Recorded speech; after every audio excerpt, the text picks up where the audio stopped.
Good evening, dear friends. My name is Maan, and for those who don't know me yet, I'm a healer, a spiritual guide, a shaman, and clairvoyant, and I regularly channel information for the good of the earth and the people of the earth.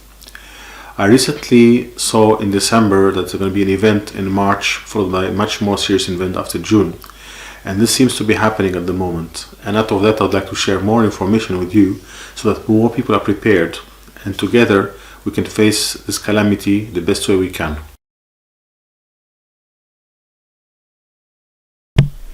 So in December of 2019, I put up a message on YouTube and in my newsletters to inform people that I saw an event in March hitting the people on the earth, and later on in June a much bigger event with a trigger somewhere in the middle. And in the last couple of days I have not been able to rest because I felt a sense of urgency and a need to communicate that we are not being told the whole truth and we don't know all the information about this virus. And I did some research, and I would like to share with you information that may or may be not disclosed by the government, so everybody can take their own responsibility and what needs to be done at the moment to safeguard your life and the life of your families. So today I'll talk to you about three things. The first thing is that the virus could be airborne, and this is how it is moving from one country to the other. The second thing, that it is staying on metals and waters. And the third thing, that as a consequence for that, you should make every preparation now, if you can, to have a place out of the city, not to stay in cities because the cities will become too toxic. As I mentioned earlier, I'm a spiritual guide and a clairvoyant, and I'm doing this out of my heart to share with others. So the prediction I made last year, to be exact, was to be a small event in March and like a relatively quiet moment, and then there's going to be a trigger moment where some explosion in the air above Canada, specifically in Quebec, will signal to us the second phase of this happening. So first of all, I would like to demonstrate to you that this virus is airborne. So basically, it is no way that it's just transferring by people touching hands like for the flu. First of all, it's 3 times more contagious than the flu. So it's not only going by touching hands. Second of all, I found some information written by a professor in the UK that explains that viruses sometimes come inside of meteorites. And such meteorites exploded over the skies in China just before the appearance of the coronavirus.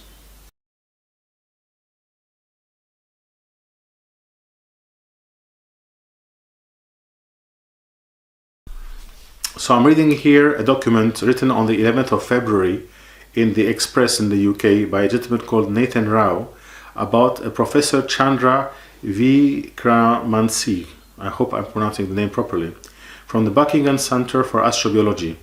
This professor is explaining that meteorites sometimes carry some viruses, and as the meteorite enters into the atmosphere and it explodes, all the viruses can spread everywhere. So in this article written on the 11th of February 2020 in the Express, Professor Chandra mentions that a fragment of a comet exploded above the skies in October 2019 in northeast of China just before the appearance of the COVID-19. And the professor is promoting the theory of Panspermia, which means that basically you get some organic matter, some bacteria, some viruses coming from outer space inside the meteorites and expanding into Earth. Now, we do have a proof that organic material can live in such meteorites. We don't have a proof in itself that the COVID-19 came this way, but this is very plausible, and in relation to what I'll say to you later on, you might see that this whole thing starts to make more sense. And this could be quite important in regards that this virus that we're struggling with now appeared in China, and especially in Sinai, no other place at the beginning.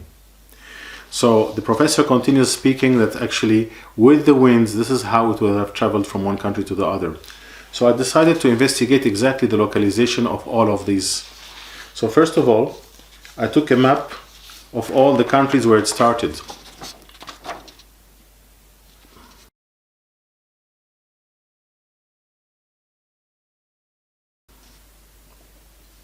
As you can see, it went from China into Iran, into Italy, and it went that way into the United States to Seattle.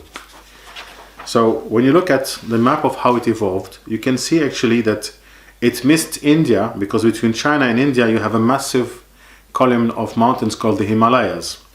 And it went into Iran, and from there it crossed into Turkey, and it went into Italy. But where did it go into Italy? It went into Italy, into the north of Italy, where you have mountains. Yeah, this is where the beginning of the virus started, in Italy. It did not start in Italy, in the capital, which is Rome. And it did not even start in Milan, which is the capital of the north. It started in small towns in the north of Veneto and Lombardy.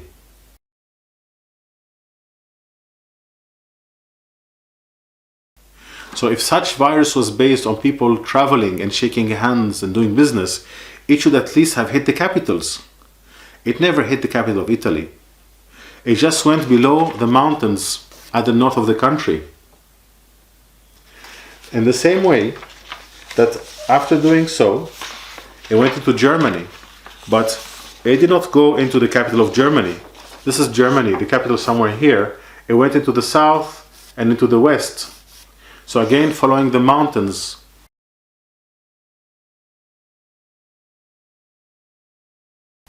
The south and the west. So again, if it was to do with people shaking hands and meeting, it should have hit the capitals. The capital in Germany is not the main one to be hit. Again, if we consider the case of Japan, this is the case of Japan. The capital of Japan is somewhere over here, and the major hit is over there, north. Why is that? Because the winds went north. The winds went from China towards the east and hit the north of Japan, not the capital.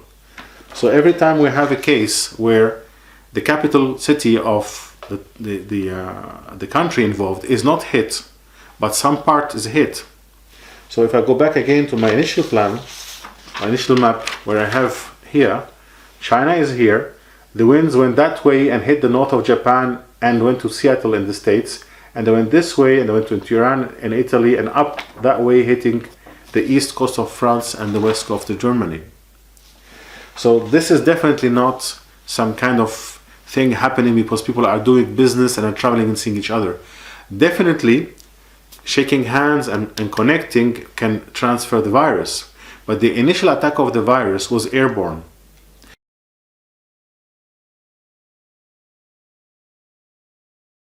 And that is why the only thing we can do now is to be locked out of the cities into our houses in the countryside, because that virus is in the cities. And in particular, the virus stays a lot of time on metals and other construction materials available in the cities. And the virus likes to be in water. So imagine that the virus is in a bridge close to the water. That virus can stay there for ages. Who knows? Nobody knows if it's staying there for days or weeks or longer. Nobody knows. So it is very likely that with the summer coming in, we will have a slowdown of the virus, but when the winter will kick in and there's going to be no more heat, and as some of you might know, the heat kills the virus, we're going to have a return of it, which happened in the pandemic of 2018. In the Spanish flu, you had the first wave, and then you had the second wave. And the third thing you want to consider, considering this map, you can see that none of the countries of the southern hemisphere have been hit at the beginning. None of the countries.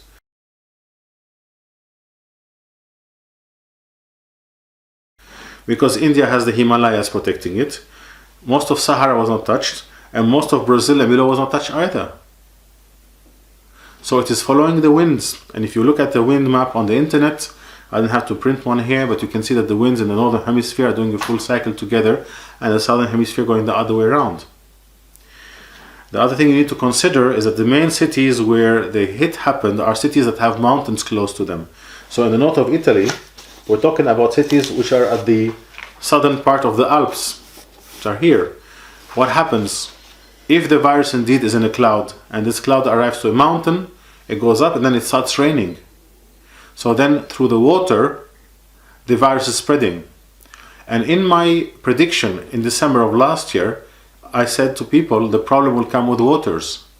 The virus is coming with the waters. Which waters? The waters of the clouds. The city of Qom in Iran, where there was a big hit, is close to a big mountainous area. And if you look at Wuhan, it also has its mountains. So something to do with the wind, the mountains, the clouds is happening here. I'm not a specialist of meteorology, but I've just gathered some basic information. And I found it shocking that in every country, the capital city is not being hit, but some other area, which does not make sense if we consider that this virus is only spread by humans touching each other, so foreigners coming in and out. But since it's more a pattern of a wind going from China into Iran, into Turkey, into the north of Italy, and then going in the mountains on the east side of France, where the Alps, where the Jura is, and on the west side of Germany, and to the north of Italy. And going the other way around from China, spreading through the ocean, all the way into the northwest of the States, into Seattle, hitting Seattle badly and coming back. So this looks like a perfect wind operation. Seattle was hit before New York was hit. So that tells you a lot. And this is very important, because now that you understand that the virus could be airborne, you understand that if you go to a city, it's not only about keeping distance with anybody, you should be wearing a full protective mask so that you don't breathe in any particles, and you should be wearing gloves that are throwable, so protect yourself.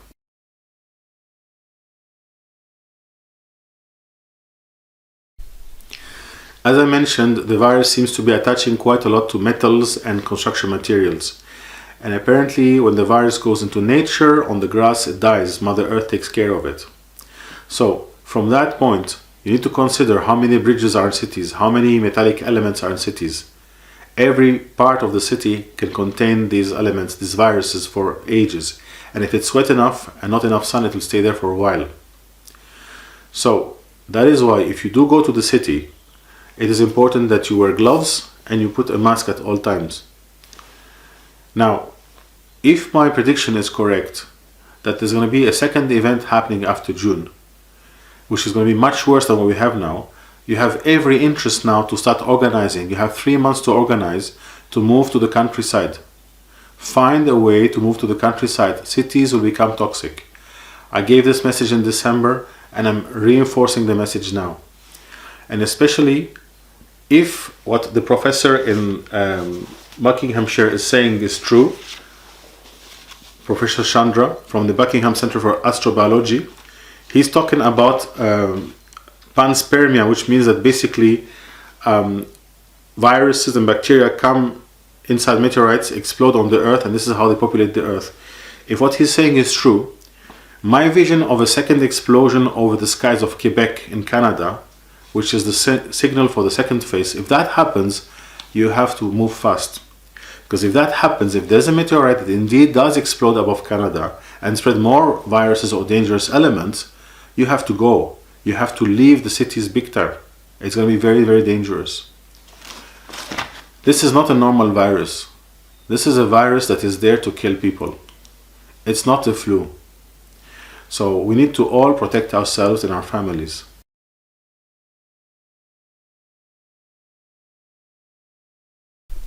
So in a nutshell, I don't want you to be agitated, but I want you to start organizing.